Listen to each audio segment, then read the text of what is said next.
مساء الخير واهلا بيكم وحلقه جديده من وصال برنامج المصريين مغتربين في كافه انحاء العالم.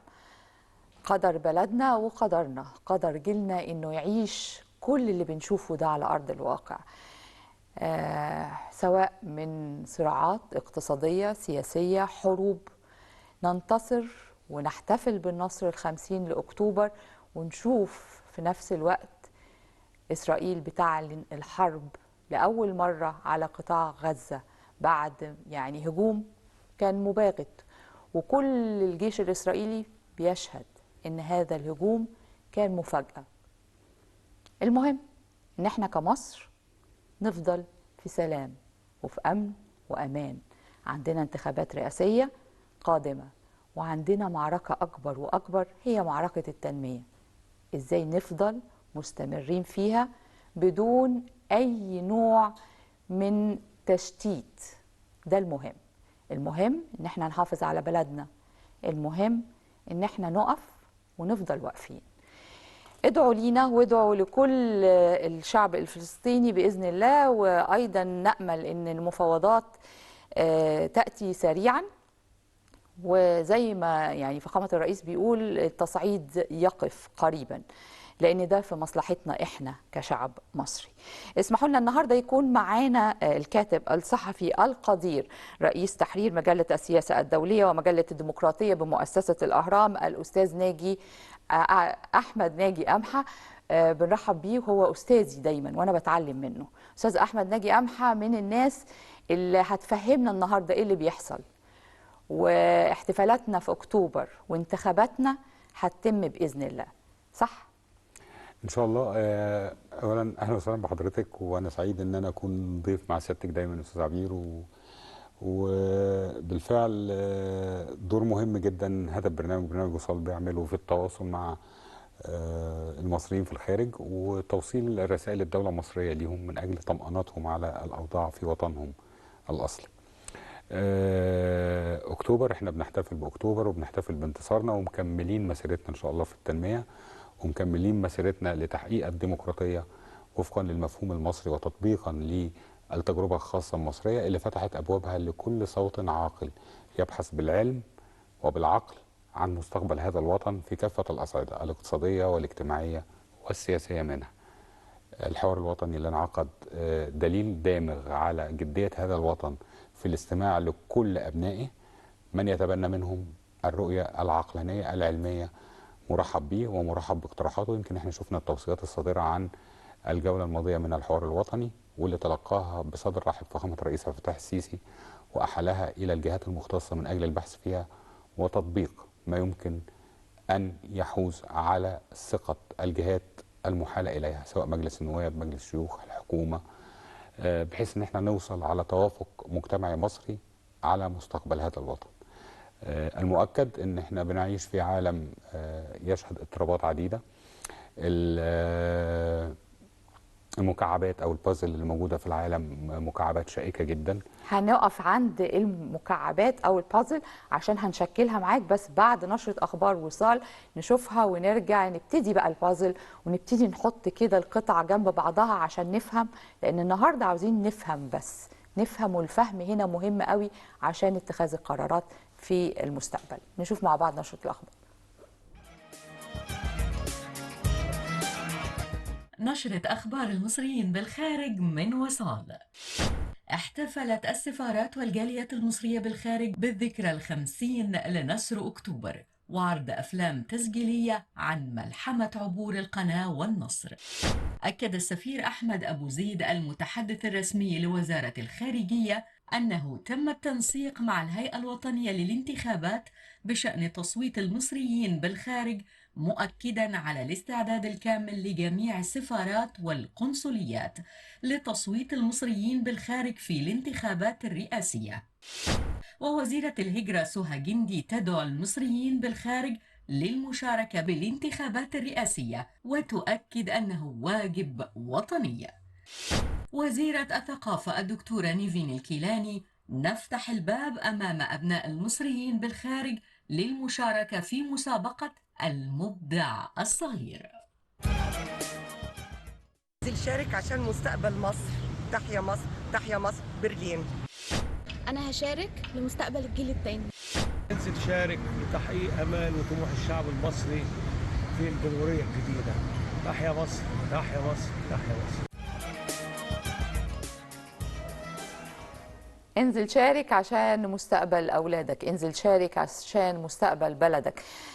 في القلب دايما مصر، ودايما المغترب بيبقى عارف كويس قوي أن الوطن هو الأغلى والأبقى دائما. أستاذ أحمد ناجي قمحة، وإحنا بنتكلم بنقول هنكون الصورة، وفي قلب الصورة دايما بلدنا مصر. نبتدي الحكاية منين؟ نبتدي الحكايه من الوضع النهارده، يعني احنا مش عايزين نرجع لبعيد، بس بعيد احنا الكل لازم نحطه في خلفياتنا ان احنا كنا دوله بلا اي نوع من العلاقات في 2013. دوله مقطوعه الصله بمحيطها الاقليمي ومقطوعه الصله بمحيطها الدولي. دوله فاقده الدور والمكانه والتاثير. وتنتقلي الى مرحله انت فيها فاعل دولي ولاعب دولي مؤثر وشريك استراتيجي في كافه القضايا الاقليميه والدوليه. ولك ملفات بعينها تحسب وتغلق على دور الدوله المصريه، لان العالم كله بيعترف بمكانه الدوله المصريه في اداره هذه الملفات. نقف هنا ونفهم مكانه مصر اللي العالم كله بيقدرها، والدليل ان حضرتك مصر من الدول اللي انضمت لمجموعه بريكس، مصر من الدول اللي كانت حاضره في القمه المنعقده في الهند، قمه G7، وده تاكيدات على تقدير زعماء العالم وتقديرهم للتجربه والاستثناء المصري اللي بيحصل ايا كانت الرؤى حول هذا الامر. ولكن المؤكد ان على الارض بتتم انجازات، وقدر هذا الجيل زي ما حضرتك تفضلتي واشرت انه بيتحمل صعاب في مساحات كبيره جدا. لكن الاهم ان احنا لازم نتفهم المحيط اللي احنا بنشتغل فيه شكله عامل ازاي، سواء المحيط الاقرب لينا او المحيط الابعد مننا. المحيط الاقرب لينا البازل اللي فيه عندنا وضع متازم في الدوله الليبيه، وضع متازم في الدوله السودانيه، وضع متازم في المشرق العربي. بتتكلمي على سوريا ولبنان، بتتكلمي على ازمات لسه موجوده بقاياها في العراق، بتتكلمي على ازمات في شمال جمهوريه مصر العربيه في حوض البحر المتوسط وتامين ده. وفي القلب من ده الدوله المصريه بموقفها الشريفه المعتمده على مبادئ السياسه الخارجيه المصريه، مبدا عدم التدخل، مبدا حسن الجوار، مبدا الحفاظ على مؤسسات الدوله الوطنيه، مبدا الحفاظ على الجيوش الوطنيه، مبدا حق الشعوب في تقرير مصيرها. لما بتشوفي ده وبتبتدي تطبقيه على البازل اللي الدوله المصريه بتتعامل في محيطه بشان كافه القضايا، خلينا ناخد نموذجين واضحين. ناخد نموذج القضيه الروسيه الاوكرانيه، وموقف مصر في ده ان هي دوله تلتزم بالحفاظ على توازن العلاقات، على الرغم من ان احنا السنه دي بنحتفل على سبيل المثال بالعلاقه او الشراكه او العلاقات المصريه الروسيه ال80، لكن الدوله المصريه لم تنحاز للطرف على حساب الاخر، ولكن تمسكت بمبادئ واضحه اهمها اعمال مبادئ القانون الدولي ورفض الاعتداءات واللجوء الى الحلول السلميه والسياسيه. لما بتشوفي المبدأ ده بتلاقي الدولة المصرية بتطبقه في كافة القضايا المشتعلة حواليها في الإقليم. المشهد الحاضر في الذهن القضية الفلسطينية، وهذه قضية تتمتع برؤية مصرية ثابتة، ويمكن إعادة إحياء القضية الفلسطينية تمت عام 2015. يعني شوف الانقطاع اللي حصل على الرغم من تواصل الأجهزة والمؤسسات المعنية بالقضية الفلسطينية على الصعيد المصري مع كافة الفصائل الفلسطينية طول الفترة من 2011 ل 2015، لكن غياب وتأثير دور ومكانة الدولة المصرية في إدارة ملفاتها الخارجية غيبت هذه القضية عن الساحة طول الفترة من 2011 ل 2015. عادت هذه القضية عندما تحدث عنها فخامة الرئيس عبد الفتاح السيسي مطالبا المجتمع الدولي بالقيام بأدواره المنوط بها من أجل الحفاظ على الأمن والاستقرار في الإقليم، ومطالبا بتحقيق مبادئ المبادرة العربية. وكانت الاستجابة من دولة فرنسا مباشرة لده وبدء طرح الأمر مرة أخرى مجددا على العالم. دول نموذجين بيقولوا لك مكانة مصر إزاي بتتغير في إدارة الملفات. طبعا ما يحدث الآن من يعني في الصراع الإسرائيلي الفلسطيني، وأيضا دور مصر في هذا الصراع. الأمر ده شائك وملتبس إلى حد كبير جدا ما بين الشعور الشعبي وما بين المواقف الرسمية للدولة، وهنا لازم الشعور الشعبي يتطور ويكون على قدر مواقف دولته. أنت تتحدث عن دولة لطالما حذرت من تكرار هذه الاعتداءات الإسرائيلية على الحرمات المقدسة، من تكرار الاعتداءات الإسرائيلية على الفلسطينيين، من تكرار الاعتداءات المتكررة على حقوق المشروعة للشعب الفلسطيني، ودولة طالما نادت المجتمع الدولي بضرورة القيام بتحمل مسؤولياته تجاه هذه الممارسات اللي الدولة المصرية كانت دايما بتشوفها ممارسات تعيق التوصل إلى حل دائم وشامل وعادل للقضية الفلسطينية. والحل ده الدولة المصرية ما اخترعتوش من عندها، ولكن الدولة المصرية بترتكز فيه على قرارات الشرعية الدولية الصادرة بشأن تسوية هذا الصراع منذ 5 يونيو 67، وأهمها الرجوع إلى حدود 4 يونيو 67 والالتزام بحل الدولتين والقدس الشرقية عاصمة لفلسطين وحق العودة للاجئين الفلسطينيين وضرورة تمتع الشعب الفلسطيني بحق تقرير مصيره. والدولة المصرية في السياق ده كانت بتحاول ان هي تعمل عملية تبريد لأي نوع من أنواع احتمالات نشوب أو تجدد الصراع اللي بذلت فيه جهد كبير جدا. ارجعي حضرتك بالمشهد لما كان في مؤتمر باريس المخصص لدولة السودان وإعادة إعمار السودان أو إعادة تطوير السودان وضخ استثمارات في السودان، واندلعت أحداث شبيهة في غزة في هذا التوقيت. وكان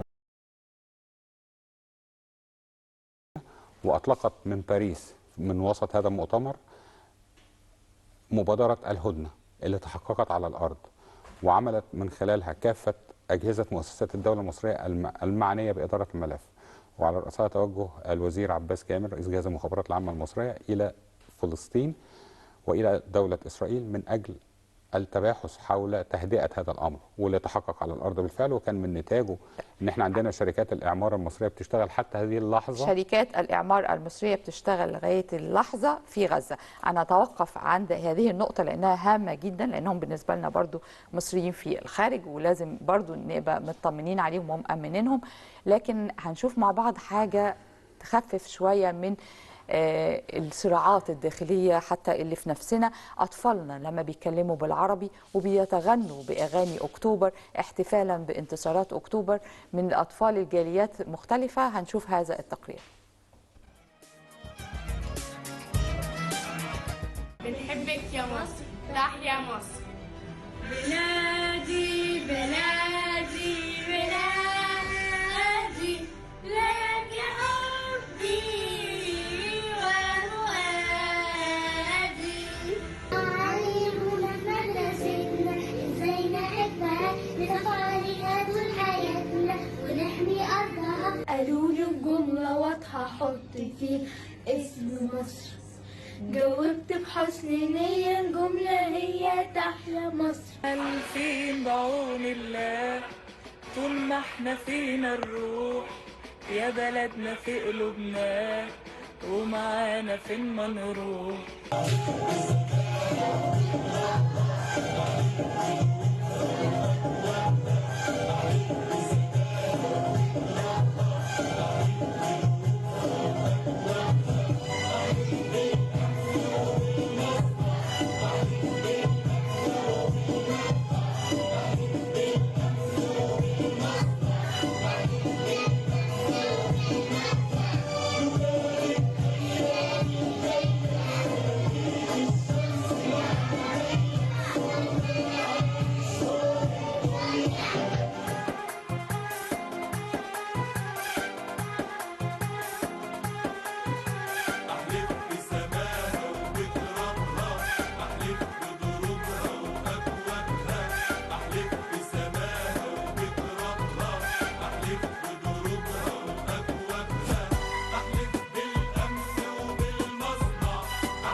أحلف بسماها وبترابها ما هنتنازل ولا هنسيب شبر من أرضك تاني يا مصر. استردينا أرضنا وهنحافظ عليها لآخر قطرة من دمائنا.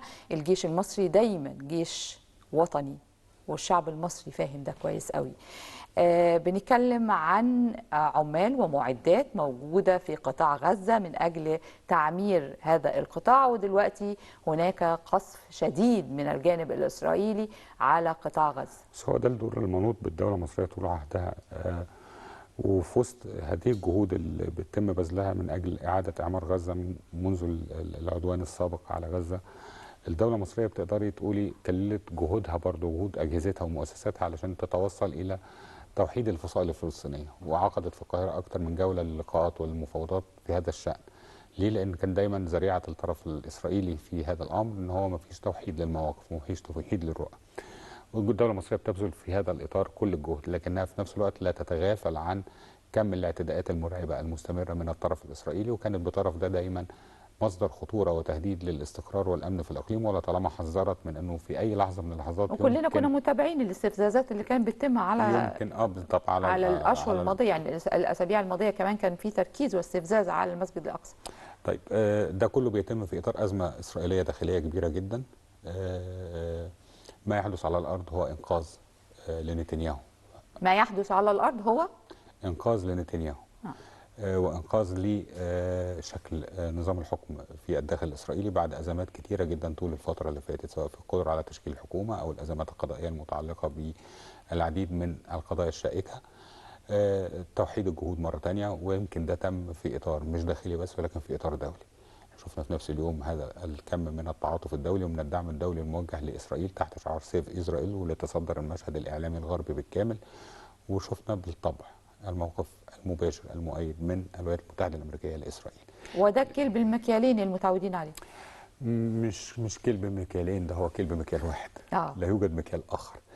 وده أمر ثابت وخلاص بات أمر متفهما لأي حد بيحاول أنه يقرأ المشهد. الولايات المتحدة بتدير المشهد في أي منطقة فيها صراعات وفقا لعلاقاتها بأطراف الصراع، ووفقا لما يتبناه أطراف الصراع من مواقف للولايات المتحدة الأمريكية في إدارة هذه الصراعات. بيتكرر هذا الأمر في روسيا أوكرانيا، بيتكرر هذا الأمر في فلسطين إسرائيل، بيتكرر هذا الأمر في تايوان والصين، بيتكرر هذا الأمر في أي منطقة من مناطق الصراعات اللي بتندلع، اللي فيها دايما بيكون في طرف تملك الولايات المتحدة الأمريكية إدارة الملفات مصالحها من خلال تواجده مشتبكا رئيسيا في هذه الصراعات.